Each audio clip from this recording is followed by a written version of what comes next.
The house sat on the edge of the small town of Willow Creek. The house looked ordinary from the outside, but inside it was filled with secrets too dark to imagine. Lila and her younger brothers, Sam and Eric, thought they lived a normal life until they discovered the shocking truth. They weren't their parents' real children. They had been kidnapped, raised by strangers hiding a horrifying past. When they uncovered the evidence of the terrible things their parents had done, they realized they were in danger. What started as a quiet suspicion quickly turned into a desperate fight for survival in the only home they had ever known. The house sat in the middle of a quiet field, surrounded by dense woods that stretched for miles. Its appearance was strange, old, faded, and full of secrets. The neighbors rarely spoke about it, but when they did, their whispers carried unease. They described the family as odd, a couple with 3 children who never seemed to age or change. No one had seen the children in school, at the park, or even walking around the neighborhood. The children, Lila, the eldest at 16, and her younger brothers, Sam and Eric, lived quiet, sheltered lives. Every day was the same, filled with strict routines set by their parents. They were never allowed to play outside or speak to strangers. Their parents were strict, sometimes too strict, and often seemed to watch them like hawks. Life in the house was not normal, but the children had nothing else to compare it to. Lila always had a nagging feeling that something wasn't right. She couldn't explain it, but small things bothered her. She noticed how their parents locked certain doors in the house at night. There were no family photos of them as babies, no memories of birthday parties, no stories about their childhood. Lila could barely remember anything before living in the house, and whenever she asked her parents about it, they would change the subject. One night, Lila woke up to the sound of her parents talking. The house was dark, and the only light came from under their bedroom door. The voices were low and hurried, as if they were trying to keep their conversation a secret. Curiosity got the better of her, and she crept out of bed to listen. As she moved closer, their words became clearer. Her mother mentioned the others, while her father talked about places and names Lila didn't recognize. Then came the sentence that made her freeze in place. It had to be done. They would have found out. Lila's blood ran cold. Who were the others, and what had to be done? She backed away silently, her heart pounding. She didn't know what it all meant, but she was sure of one thing: her parents had secrets, and those secrets were dangerous. The next morning, Lila shared what she had heard with her brothers. At first, Sam and Eric didn't believe her. They thought it must have been a bad dream or a misunderstanding. But Lila insisted, and soon the boys began noticing strange things too. Their parents' behavior, the locked doors, and the lack of memories from their early years all pointed to one terrifying possibility: their parents weren't who they claimed to be. As the days passed, the siblings found more evidence that deepened their fears. They discovered a trunk in the attic filled with documents, photos, and ID cards that didn't belong to anyone in the house. Some photos showed children who looked eerily familiar. The realization hit them like a storm: they weren't their parents' real children. From that moment on, nothing felt safe anymore. The revelation that their parents weren't their real family changed everything for Lila, Sam, and Eric. The house, already eerie, felt like a prison.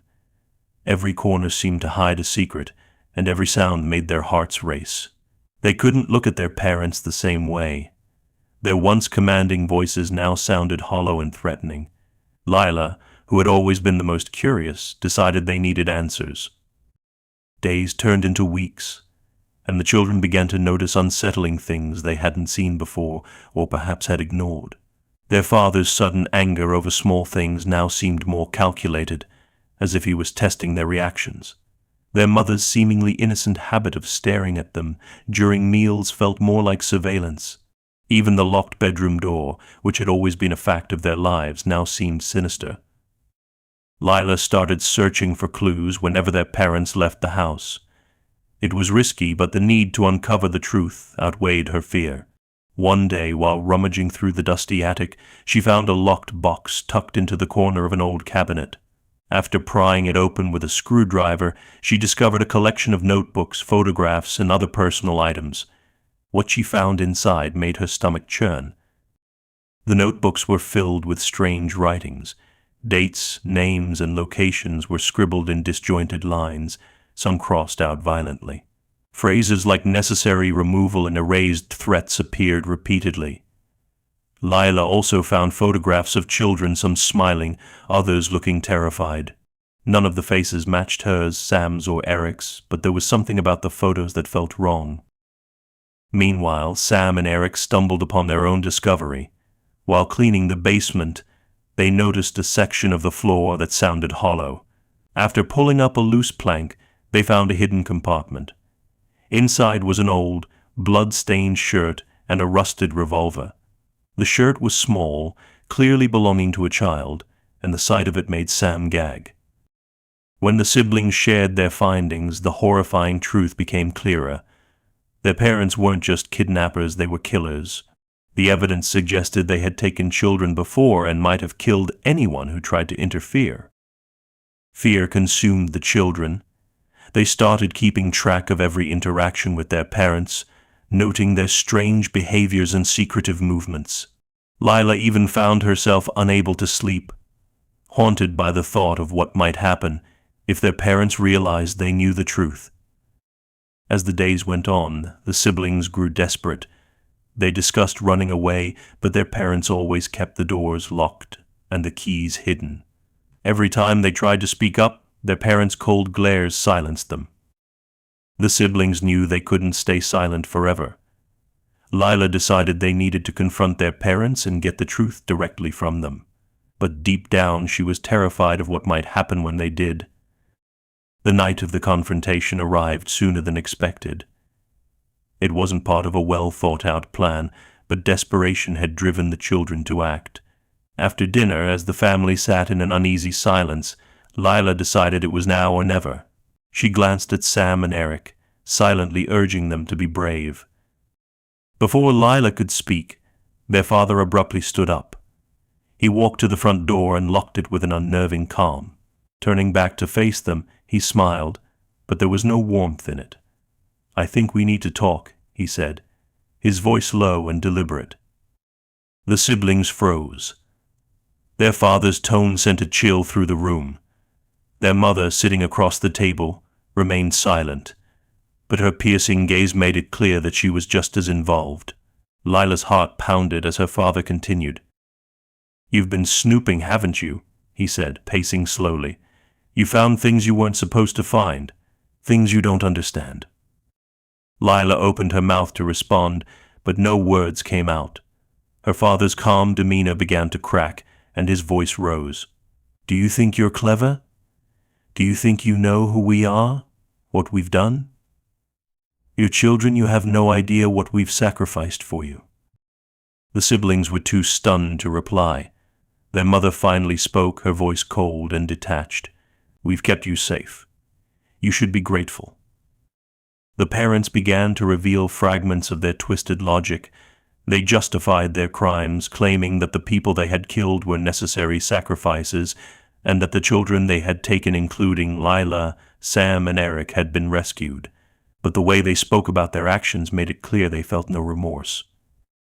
Lila's hands clenched into fists under the table. She had imagined this moment, hoping their parents might show a shred of humanity, or offer an explanation that made sense. Instead, their words only confirmed the depth of their depravity. The conversation ended abruptly when their father slammed his fist on the table, making the siblings jump. "You don't need to worry about the past," he said, his voice laced with warning. "You only need to follow the rules." That night, the siblings huddled together in Lila's room, whispering about what to do next. They couldn't stay in the house any longer, they were sure of that, but escaping seemed impossible with their parents watching their every move. As the clock ticked past midnight, they made a decision. They would try to escape, no matter the risks. Lila retrieved the empty revolver from the attic, hoping it might be enough to scare their parents if it came to that. They didn't know it yet, but their plan to escape would set off a chain of events far more horrifying than they could imagine. The night of their escape was quiet, almost too quiet. The house seemed to hold its breath as Lila, Sam, and Eric prepared to leave. They waited until their parents had gone to bed, the faint creak of footsteps fading into silence. Lila clutched the empty revolver she had taken from the attic. It wasn't much, but it was the only thing that made her feel even slightly secure. They had planned everything carefully. The back door was their best chance. It was the least visible from the rest of the house, and they hoped the lock could be picked with a hairpin. Lila had practiced earlier in the day, managing to turn the lock on her bedroom door in just under a minute. It wasn't perfect, but it was their only hope. Sam and Eric followed her closely as they tiptoed down the hallway. The old wooden floors groaned under their weight, each sound making their hearts race. When they reached the back door, Lila knelt down and began working on the lock. Her hands trembled, making the task harder than she had expected. Suddenly they heard footsteps. The sound was faint at first, but it grew louder with each passing second. Lila froze, her heart pounding in her ears. She motioned for her brothers to hide behind the kitchen counter, but before they could move, the hallway light flickered on. Their mother stood at the end of the hallway holding a kitchen knife. Her expression was calm, almost serene, but her eyes burned with fury. "Where do you think you're going?" she asked, her voice cutting through the silence like a blade. Panic set in. Lila dropped the hairpin and grabbed the revolver, pointing it at her mother. "Stay back," she shouted, her voice shaking. Her mother didn't flinch. She took a step forward, her gaze fixed on Lila. "You think that will stop me?" she said, her tone mocking. Before Lila could respond, her father appeared behind her mother, his large frame casting a shadow over the hallway. "I told you they'd try something," he muttered. In a burst of panic, Sam and Eric ran in opposite directions. Sam bolted toward the living room, while Eric dashed up the stairs. Lila stood frozen for a moment, torn between staying and following her brothers. Her father lunged toward her, and she barely managed to dodge him. She turned and ran toward the basement, her mother's footsteps close behind. She could hear her brothers yelling upstairs, their cries of terror echoing through the house. In the basement, Lila frantically searched for a hiding place. She spotted a trapdoor leading to a crawl space and squeezed inside, her heart racing. The space was cramped and dark, the air thick with dust. She covered her mouth to stifle her breathing as her mother's footsteps descended the stairs. Lila could hear her mother searching the basement, opening cabinets and moving boxes. "You can't hide forever," her mother called out, her voice cold and taunting. Upstairs, the sounds of struggle continued. Lila prayed that Sam and Eric would find a way out, but deep down she knew the odds were against them. The house fell silent after what felt like hours. Lila remained in the crawl space, her body stiff and her mind racing. She hadn't heard her brothers' voices in a long time, and dread gnawed at her. Were they safe, or had their parents caught them? As dawn broke, pale light seeped through the cracks in the basement walls. Lila decided it was time to move. She pushed open the trapdoor and climbed out, her legs trembling from exhaustion and fear. The basement was empty, but signs of chaos were everywhere: overturned boxes, broken furniture, and smears of blood on the floor. She crept up the stairs, every step sending a jolt of fear through her body. The living room was a mess. Chairs were toppled, the coffee table was shattered, and there were more bloodstains on the floor. But her parents were nowhere to be seen. Then she noticed the back door was wide open. A trail of blood led from the living room to the yard. Lila followed it cautiously, her breath coming in shallow gasps. The trail led to a shallow grave near the edge of the woods. The dirt was freshly disturbed, and a shovel lay nearby. Lila's hands trembled as she began digging with her bare hands. She didn't know what she would find, but the thought of her brothers drove her forward. After a few minutes, her fingers scraped against something solid. She unearthed a small pile of bones, too many to belong to just one person. Panic surged through her as she realized these weren't her brother's remains. They were the remains of other children, victims of her parents' horrific crimes. Before she could process the discovery, she heard a noise behind her. She turned to see her parents standing at the edge of the woods, their faces twisted with rage. Her mother still held the kitchen knife, and her father carried a length of rope. "We warned you," her father growled, stepping closer. "You should have left it alone." Lila scrambled to her feet, clutching a rock from the grave. Her parents moved in unison, closing the distance between them. Desperation gave her strength, and she hurled the rock at her mother, striking her in the head. Her mother collapsed, the knife slipping from her hand. Her father lunged at her, but Lila dodged and grabbed the knife. In the chaos, she managed to stab him in the leg, sending him to the ground. She didn't wait to see if they would recover. She ran toward the woods, her legs burning with effort. Lila ran until she reached a highway where a passing car stopped to help her. She told the driver everything, and the police were called.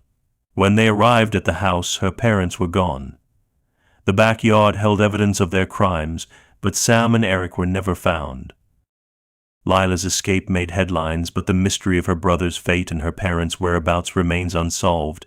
The house, abandoned and decaying, stands as a haunting reminder of what took place within its walls.